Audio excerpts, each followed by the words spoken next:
John Burnett, District Administrator in the Spooner School District. This is my second day of being in Spooner. I spent a wonderful day yesterday meeting with our leadership team, meeting with some of the board members. I had a chance to go to the elementary school for their back to school open house, then over to the middle school. So it was a full day yesterday, and just really looking forward to the start of the school year and getting a chance to know everybody, and hopefully there'll be a chance to meet members of the community. So I'm glad to be here, and hopefully I can make a difference. And it's all about students, it's all about kids, and we're ready to go. Okay, well, thank you. Have a wonderful year. All right, thank you. It just takes everybody, and it takes a team. So we just wanted to take a moment to just talk about that, the teamwork, what it's going to take, whether it's at the building level, whether it's at the district level. It takes all hands, and I say this a lot, but we need all hands on deck to make our days go. I was trying to visualize this. Like, I couldn't do one school day by myself.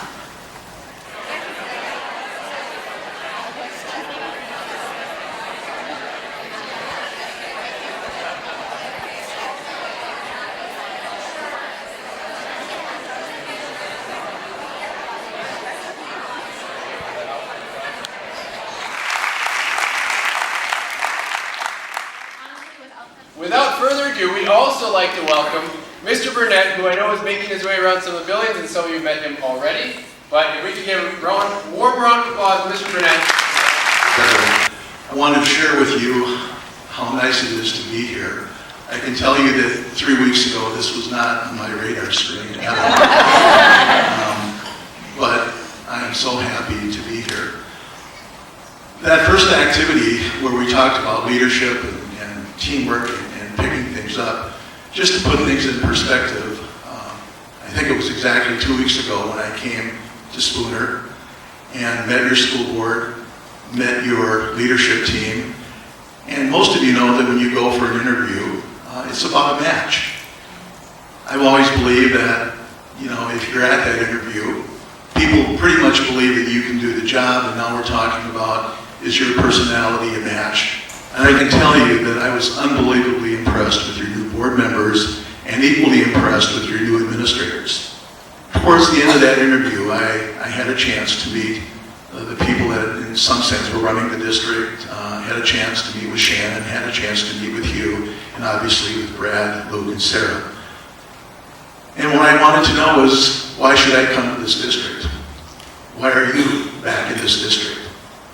They didn't talk about themselves, they talked about the people in this audience. Each one of them talked about you and what you meant to them and what they believed you were going to do for the future of this school district. And so when we look at that first activity and we think about what this next year holds for us, from what I sense, there hasn't been a gap. I know there's been some people missing in the district along the way, but I think because of Shannon, because of Hugh, because of Brad, because of Sarah, because of Luke, you're as ready to go this year as you've been in any other year. And so before I begin my formal remarks, I think we owe those people a big round of applause for kicking on. All of us are a part of something that I call a very noble profession, public education. In my case, however, I've probably been involved in this profession a bit longer than most of you. I think some of you have probably read about what I've been a part of, and I'm going to share a little bit of that, not to impress you, but so that you know that when it comes to listening, a big part is empathy. Can that person have a sense of what you've been through? And I think I can. I've been doing this for 45 years. I started teaching at the high school, taught at the high school for 12 years. And like many other people who become administrators, you have mentors along the way. I can assure you that being an administrator was the farthest thing in my mind when I entered education. I absolutely loved what I was doing in the high school. I couldn't envision doing something else. I went back to school and got a degree as a guidance counselor. I just thought that would be a wonderful job. What I didn't realize is the counselors at that stage of the game know it's a wonderful job and they never retire. So the opportunity to become a counselor, it just didn't happen, and I continued to go back to school. But you have mentors that along the way say, John, I think you could do this, I think you could do that. I became a middle school principal. I've been a teacher. I've been a coach. I've judged forensics. I've judged debate. I've dealt with the financial aspects. I've made a lot of mistakes in my life. I've apologized a lot. But I would tell you that leadership becomes easier when you've been there and you've done that. And so after 45 years, there's a lot of situations that I've been in, and hopefully, I'm in a situation where if you feel you need to talk to somebody, we can have that conversation. Often, when people will come into my office, depending on where I've been, we sit and we talk. Listening is hard work. You guys know that. It's a lot easier to do what I'm doing right now. It's a lot easier just to talk. Listening is hard work, and often when you're done listening, you look across your desk and you look at a parent or you look at a student and you say, what do you want me to do? And that individual says nothing. I just wanted somebody to be aware of what I'm going through. I just wanted somebody to be aware of the situation I'm in. And hopefully I can be that person for you to listen to what's going on in your lives. Well, I've learned that this thing we call education is really a journey. And as we continue on our journey this year, working together, we need to remember a word that I use a lot, the dreams, the aspirations of the children, the parents who send their children to school, and the educators like you who enter this profession to make a difference. All of us, children, the parents, educators, each one of us wants the school year to be a success. We need to remember that. Everybody is hoping and dreaming that we're successful with each other, that we're successful with the children. I've learned, and it's taken me a while to learn this, that the journey is a lot more enjoyable when you take time to appreciate the people around us. And in this case, I'm talking about appreciating each other here in our school district. I'll share with you a little story that gives you a little more insight into my life, but it illustrates what I mean by appreciating the people around us. In my school, in my graduate classes, I use the phrase, the things that matter the most should never be at the mercy of those things that matter the least. Things that matter the most should never be at the mercy of those things that matter the least. Those are your things, your family, your friends, and in this school district, I hope we never forget, the things that matter the most should never be at the mercy of those things that matter the least. It's the people in this district that make all the difference. What else have I learned? I've learned that to be successful in what we do as an educator requires lots of hard work. Lots of hard work. One of the best things that I found about being what you call a superintendent or a district administrator, perhaps the best part of my job are those days when I finish interviewing somebody and I find myself able to say, and I'd like to offer you a position in this district. That sense of excitement, that sense of, the interviews these people have gone through and how hard they've worked to get through their schooling, and finally somebody says, yes, we want you to be an educator in our district. But before I do that, I usually spend a fair amount of time asking those individuals, do you really understand what's being asked of you to be an educator in public education today? Do you really know what I'm asking you to do when you sign that contract?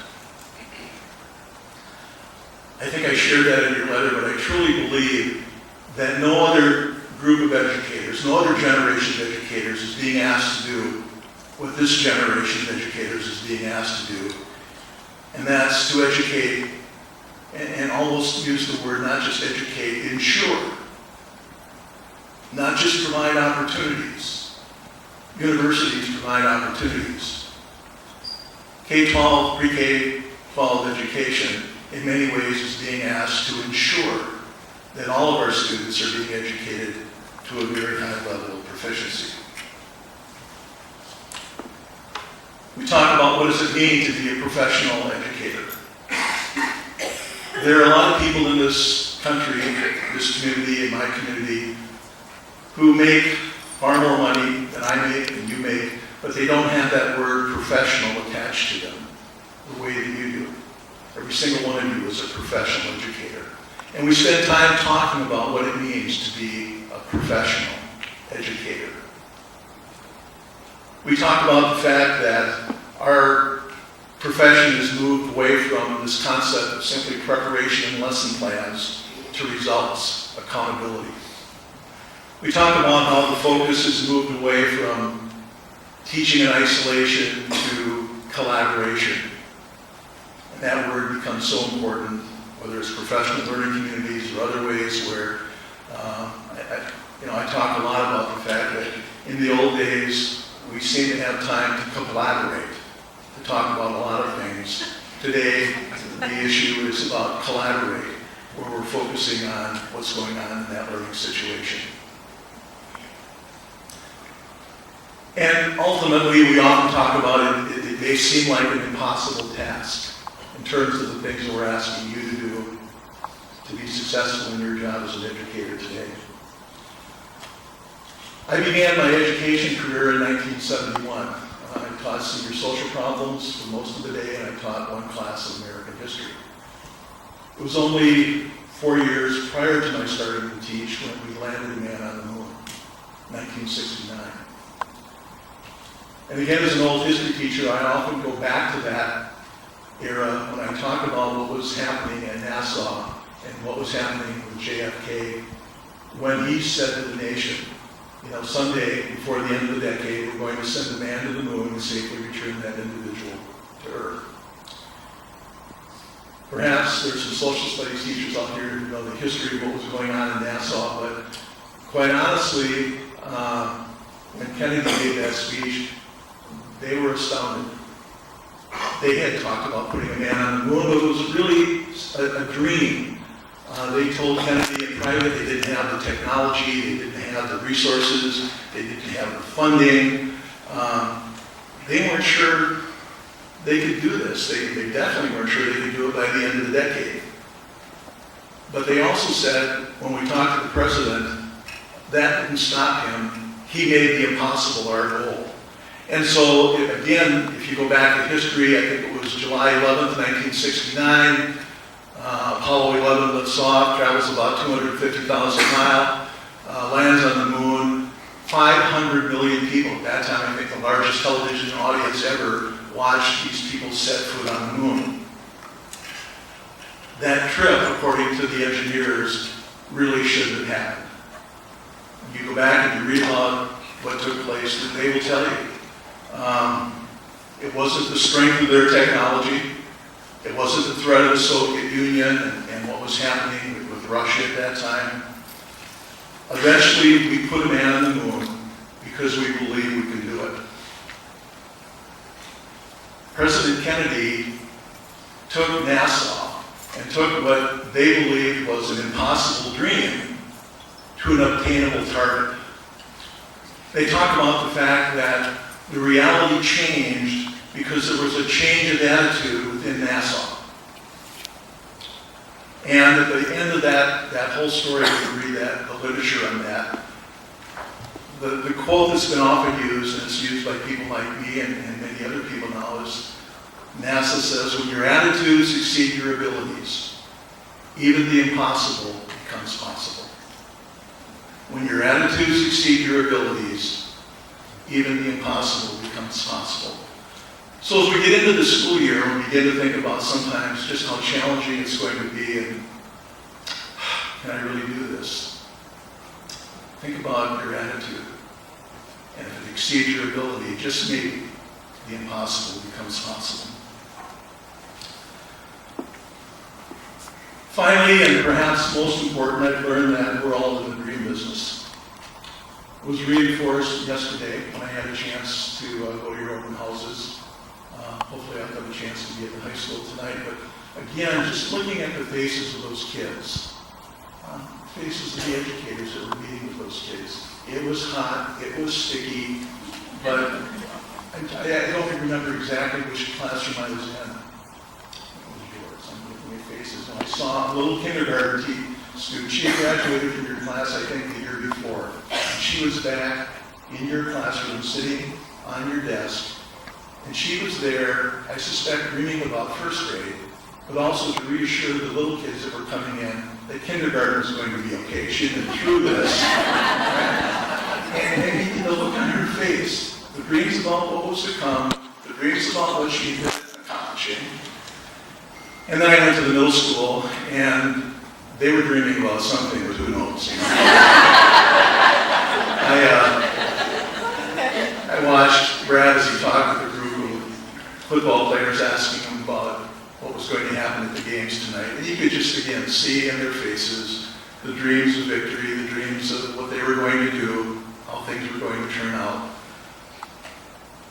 Our job as educators is to help those children reach for their dreams.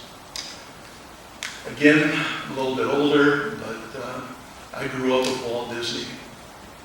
And I remember hearing Walt Disney say, sometimes almost every Sunday night, if you can dream it, you can do it.